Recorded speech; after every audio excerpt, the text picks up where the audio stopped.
Ka-Express, hindi ito ordinaryong pagbabalik. Ito ang pagsabog ng Gilas Pilipinas sa Asia at handa nang yayanigin ang rehiyon. Pag muling magtipon sa court ang iba't ibang klase ng tandem, sina Kai Sotto, Kevin Kiambao at Justin Brownlee, tatlong world-class players na may kakayahang mag-shift ng basketball landscape sa kontinente. Pagkalabas ng isang mixed bag ng resulta ng FIBA Asia Cup, sumulpot ang bagong chapter ng Gilas sa qualifiers patungong pinakamalaking entablado. Sa mga naunang laban sa qualifiers, si Justin Brownlee ang naging scoring engine ng Gilas, nangunguna sa puntos at nagbibigay ng clutch moments na kinikilala sa buong tournament. Ang veteran naturalized forward ay hindi lamang scorer, siya ang nagbibigay ng leadership sa pressure moments at performance na imposibleng baliwalain ng kalaban. Kasabay nito, ang pag-usbong ni Kevin Kiambao bilang isa sa pinaka-evolved na young stars ng Gilas ay isang malaking development.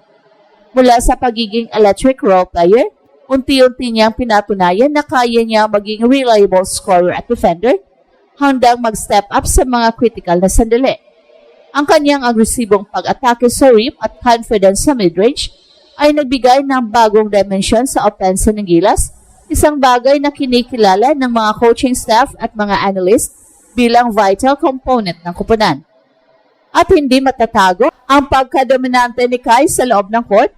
Kapag nasa lineup siya, ramdam ng buong Gilas ang kanyang impact na siyang isa sa pinakamataas na manlalaro sa Asia. Nagbibigay ng rim protection, rebounding presence at offensive spacing na hindi basta makikita sa karaniwan. Ang kanyang kakayahang mag-create ng plays mula sa high post at mag-control ng paint ay nagiging spine ng depensa at backbone ng opensa. Ang kombinasyon ng tatlong players ay hindi lang nagdudulot ng excitement, nagdudulot ito ng strategic headache sa mga kalaban, habang si Justin Brownlee ang naglo-load ng offense at clutch plays. Sina KQ at Kai naman ang nagbibigay ng athleticism, versatility at mismo ang pagkakaiba ng playing identity ng Gilas kumpara dati. Ito ang sandaling inaantay ng mga fans, isang Gilas na hindi natatakot sa kahit kanino, isang Gilas na may kombinasyong experience, youth, size, tatlong elemento na kapag nag-sync na hindi basta-basta talunin sa Asia.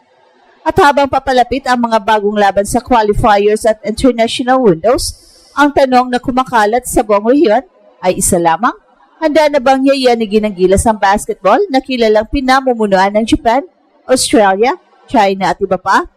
Ang sagot ng Gilas? Oo, handa kami. Hindi na ito simpleng pag-asa, ito ay isang babala. Sa muling pagbubukas ng FIBA World Cup qualifiers, unti-unti nang lumilitaw ang isang katotohanan. Hindi na kayang baliwalain ng Asia. Ibang klaseng Gilas Pilipinas ang paparating. Sa sentro ng ingay at takot ng rehiyon ay tatlong pangalan kapag pinagsama ay nagiging bangungot ng kahit sinong kalaban, Kai Sotto, Kevin Kiambao at Justin Brownlee. Ang lakas ng Gilas ngayon ay hindi nakabase sa height lang. Ito ay produkto ng mga laban sa nakaraan, mga pagkatalong pinanday ang isip, at mga panalong nagpatunay na kaya na ng Pilipinas makipagsabayan sa world stage. Sa bawat window ng qualifiers, mas nagiging malinaw ang identity ng kupunan, hindi na underdog, kundi contender na marunong makipagbakbakan. Si JB ang pundasyon ng tapang ng kupunan. Sa tuwing umiinit ang laro, siya ang kalmadong apoy, hindi nagmamadali pero palaging handang pumatay ng momentum ng kalaban. Ang kanyang scoring ay hindi lang numero, ito ay mensahe. Kapag si JB ang may bola sa crucial moments, alam ng buong arena na may mangyayaring mabigat. Sa qualifiers, napatunayan niya na kaya pa rin niyang maging alpha kahit sa international level at mas mahalaga, kaya niyang dalhin ang buong kupunan sa likod niya. At kasabay nito, sumabog ang presensya ni Kai sa loob, hindi lang dahil sa tangkad, kundi sa epekto. Kapag nasa loob si Kai, nag-iiba ang spacing ng court, nag-iiba ang desisyon ng kalaban. Ang mga guard ay nagdalawang isip na pumasok sa paint, ang mga shooters ay napilitang magmadali. Sa opensa, siya ang nagbibigay ng second chance, kick-outs at inside threat na matagal nang kulang sa Gilas. Sa depensa, siya ang nagsisilbing pader. Hindi kailangang mag-block palagi, sapat na ang kanyang presensya para pigilan ang plano ng kalaban.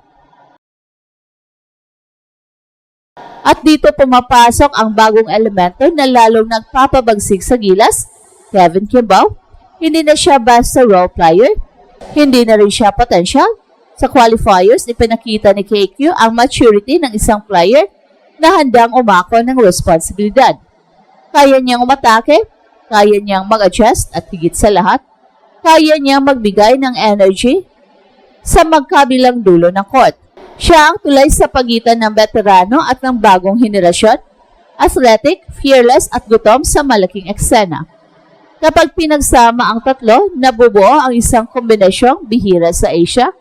May clutch scorer, may dominant interior presence, may versatile forward na kaya makipagsabayan sa kahit anong matchup.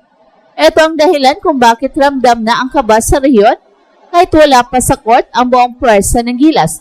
Hindi dahil sa pangalan lang, kundi dahil sa structure na nabubuo. Sa paparating na FIBA World Cup qualifiers, hindi na lang panalo ang target ng Gilas. Ang target ay magpadala ng mensahe na ang Pilipinas ay hindi na basta sasali. Sasabak na sila para manalo. At sa likod ni Nakay, KQ at JB, malinaw ang direksyon. Handa nung lumabas ang bagsik ng Gilas. At kapag lumabas ito, walang ligtas. Ito ay makikita sa body language, sa defensive intensity, at sa paraan ng pagharap sa runs ng kalaban. Kapag tinamaan ng scoring burst ang kabilang panig, hindi na bumabagsak ang kumpiyansa, may tiwala sila na may sasalo ng responsibilidad. Minsan si JB, minsan si Kai, minsan si KQ. Ito rin ang dahilan kung bakit nagsisimula ng mag-adjust ang mga kalaban kahit wala pa ang tip-off. Ang scouting reports laban sa Gilas ay humahaba. Hindi na sapat ang isang defensive scheme.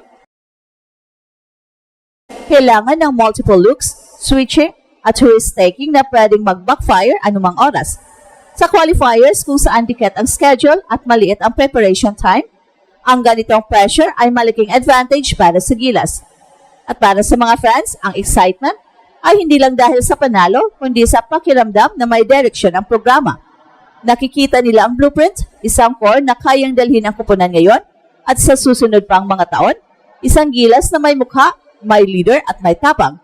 Well, sa huli, ang FIBA World Cup qualifiers ay hindi lamang hagdan patungo sa mas malaking entablado. Ito ang testing ground ng bagong identity ng Gilas at kung magpapatuloy ang trajectory na ito, malinaw ang mensahe sa buong Asia. Ang Pilipinas ay hindi na tahimik na umakyat, sumabog na sila sa pintuan at handang yayanigin ang lahat na haharang sa kanilang daan. At ito ang Express Info kung saan bawat kwento ginulat ang mundo. Don't forget to like and subscribe.